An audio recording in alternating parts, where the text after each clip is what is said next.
de madera amara, digamos, madera preciosa, él no tiene el mecanismo para llevarlo a las ciudades.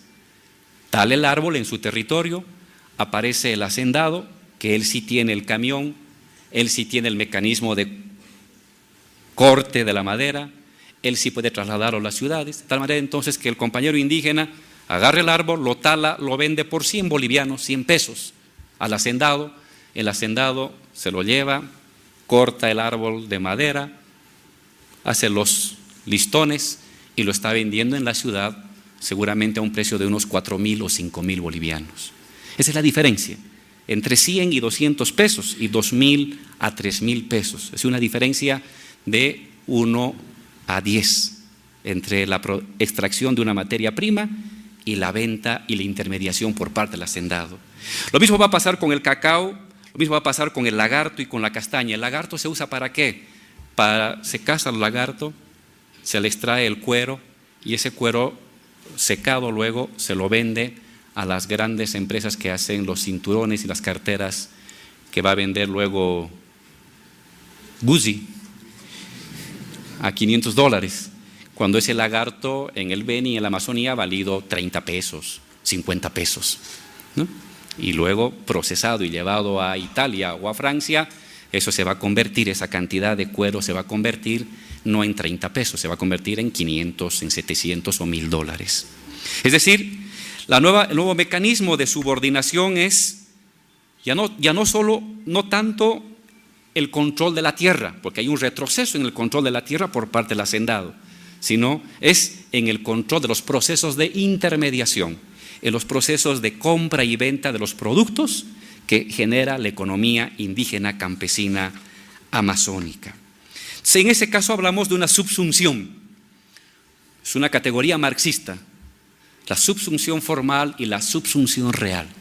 Hablamos de un proceso de subsunción formal de la economía indígena campesina amazónica a los procesos de intermediación y de procesamiento capitalistas llevados adelante por los antiguos hacendados, hoy convertidos en empresarios o en hacendados empresarios.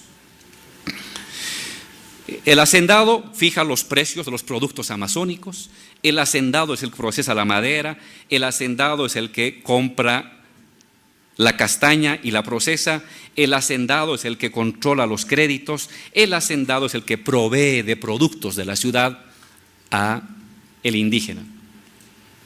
Como la única manera de llegar a esos lugares es a veces por río o avioneta, es el hacendado el que provee azúcar, el que provee harina, el que provee sal, el que provee pilas, el que provee de machetes, el que provee de gasolina. Es el que puede, el que tiene los recursos para proveer, y ahí en esa intermediación también sacará su propia tajada. Hablamos entonces de una subordinación del territorio indígena a la acumulación capitalista interna. Hago referencia a esto porque hay muchos compañeros que creen que los hermanos en tierras bajas, en la Amazonía, viven en el paraíso. No es cierto, no es cierto.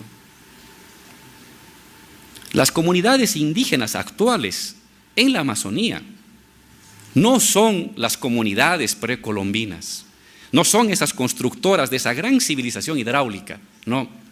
Esas han sido destruidas, mutiladas, maltratadas, exterminadas, subordinadas durante más de 500 años. Lo que queda son pequeños fragmentos maltratados de la antigua comunidad. Lo que queda hoy son familias vinculadas dificultosamente y de manera subordinada a la transferencia de productos y a la comercialización de productos vía hacendados e intermediarios con la producción industrial y con la producción urbana. En Bolivia hablaban de que en la Amazonía era poco más que el paraíso y que había que dejarlo tal como está. Es decir, había que dejar estas formas de dominación terribles, hacendales, patrimoniales, como están. Y eso es insostenible. Eso es hacerse la burla y eso es desvirtuar la lucha y las necesidades de los pueblos indígenas amazónicos que tenemos en nuestra patria. Pero junto con esta dominación de carácter hacendal, patrimonial y empresarial, hay otra forma también de dominación. Hay algunas zonas, pueblos amazónicos que tienen un mayor vínculo con los mercados, pueden tener pequeñas estancias de vacas, de torillos, pues estas quedan por lo general subordinadas a la compra y a la venta de los centros.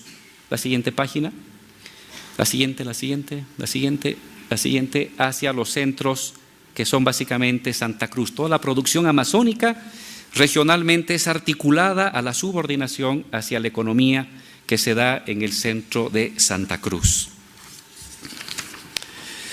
Quiero referirme ahora a otros dos mecanismos de dominación. La dominación capitalista externa.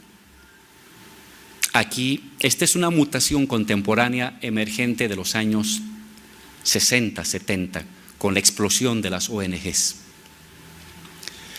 Al esquema de patrón hacendado, pueblo indígena, ha surgido un tercer sujeto en las zonas amazónicas, la presencia de ONGs, que desde los años 70, de manera silenciosa, inicialmente se dedicaron a llevar adelante procesos de esterilización de las familias indígenas campesinas. Como no había Estado, como no había quien controlara la Amazonía, las ONG sabían más que el gobierno, qué pueblos, qué hablaban, qué producían, dónde andaban, en qué zona de la Amazonía se mueven, qué enfermedades tenían. Y ahí estas ONGs, en los años 60 y 70, hay una película hermosa de San Ginés, Fuera de aquí, justamente contra la presencia de ONGs norteamericanas y el Cuerpo de Paz en la zona andina, pero era lo mismo en la zona de Tierras Bajas, dedicados a la esterilización de las familias indígenas campesinas. En los años 70 y 80 va a haber una mutación de estas ONGs dedicadas a esterilizar familias indígenas en la Amazonía hacia mecanismos de ayuda y de compensación social. La promoción de parques y lo que yo le he llamado la formación de una plusvalía medioambiental desterritorializada. Está medio complicada esta definición, es un poco barroca, pero describe el siguiente fenómeno que estoy seguro que se da en la Amazonía ecuatoriana y estoy seguro que se da en la Amazonía brasilera y estoy seguro que se da en la Amazonía peruana. Consiste en lo siguiente: empresas extranjeras, puede ser Volvo, puede ser Volkswagen, puede ser Toyota, aunque Toyota no se mete en esas cosas. Imagínense una empresa X de Estados Unidos o de Europa. En su país han depredado todos los bosques y se está sintiendo el efecto de invernadero. Y ha surgido el llamado capitalismo verde, que consiste en premiar a esa empresa si esa empresa garantiza en algún lugar del mundo la protección de 10.000, 20.000, 50.000 o 100.000 hectáreas de bosque. Si esa empresa, puede ser Volvo o llámese la empresa X petrolera, certifica que en algún lugar del mundo ha protegido cierta cantidad de bosques, esa empresa en su país recibe una reducción sustancial de impuestos. Entonces, excelente.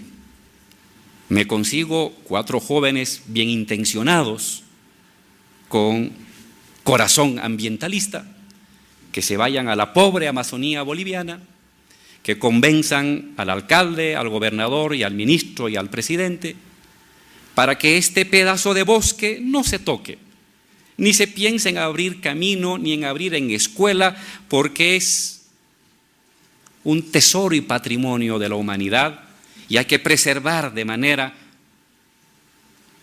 intocable la vida en ese territorio. El joven medioambientalista que se viene con su mochila y su blue jean raído a la Amazonía boliviana, lo hace de buena fe, tiene buen corazón, no lo podemos criticar.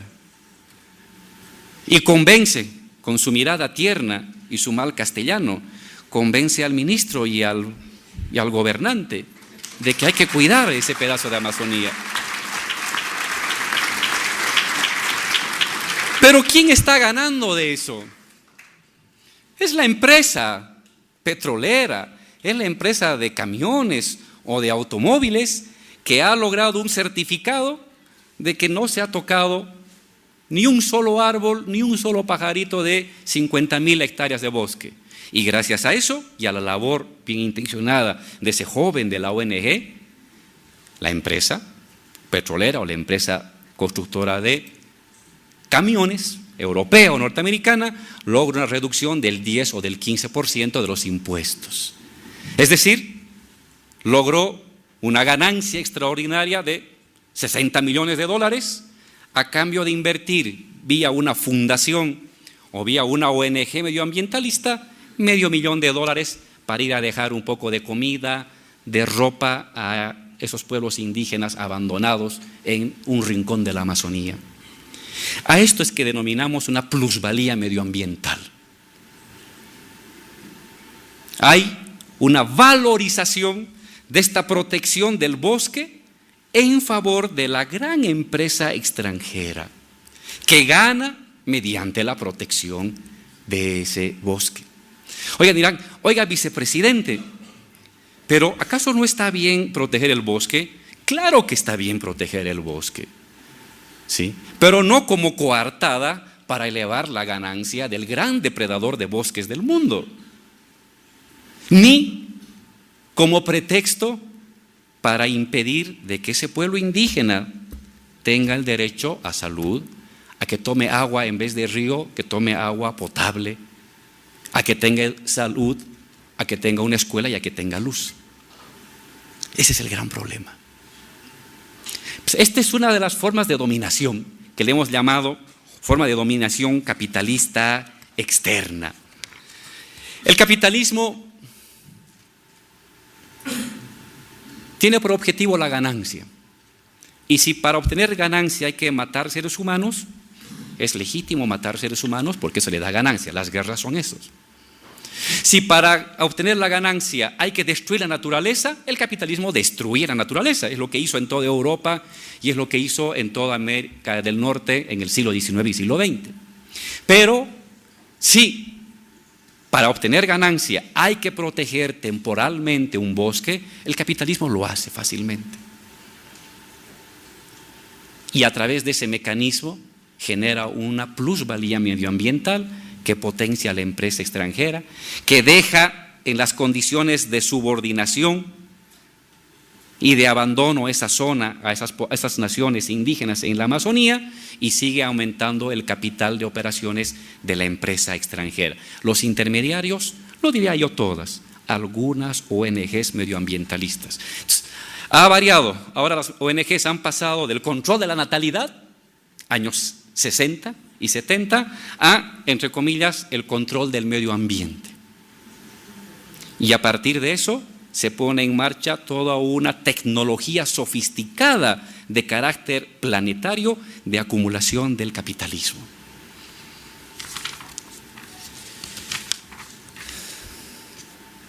Pasamos el esquema, pasamos.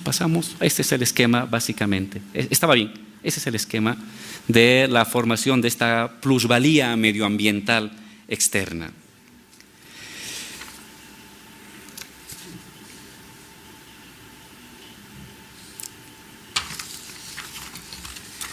En Bolivia, no sé cómo estará aquí en el Ecuador, en los años 60 y 70 y 80 y 90 hubo una moda de la formación de los parques. Hay que tener parques, está bien que hay que proteger, pero a mí me llama a sospecha algunos parques. Por ejemplo, ¿conocen ustedes a Sánchez de Lozada? Ese gran neoliberal que privatizó todas las empresas del Estado, asesinó a bolivianos y huyó a Estados Unidos y ahora está protegido en Estados Unidos. Pues es uno de los que promovió la formación de parques. La formación de parques. Otro, han oído hablar del TIPNIS, donde hemos tenido un conflicto nosotros del año 2010 en el TIPNIS.